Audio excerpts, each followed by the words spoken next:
Անտոնյան հետևում եք արդյոք քաղաքական պրոցեսներին երկրում կարծես այսպես բռնել բաց թողնելու պրոցես է տեղի ունենում ընդդիմադիր լիդերներին են բռնում այսօր Ծաղիկյանի կալանքի մեջ գործում եք ունելու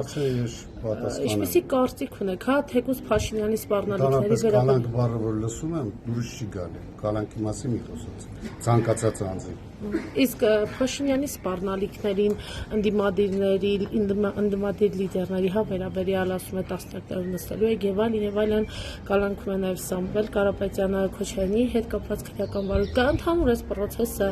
երկրում տեղի ունեցող իրադարձությունները ձեր գնահատականակարծիքը ո՞րն է ֆրոմ Իմ գնահատականն այն է որ կալանքները չափազանցված են որովհետեւ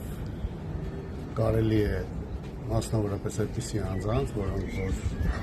ոչ փախնում են, ոչ չկան, այդ մարդկանց կալանավորելը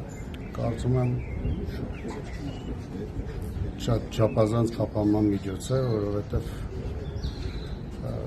մարդասպան չեն, տեղում մարդասպանության համար չեն կամ այլ ոճերի համար չեն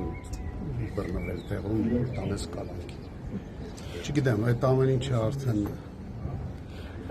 դատաիրավական համակարգն է, ես ունեմ Մարտիրոսյանի դատարանում բողոք,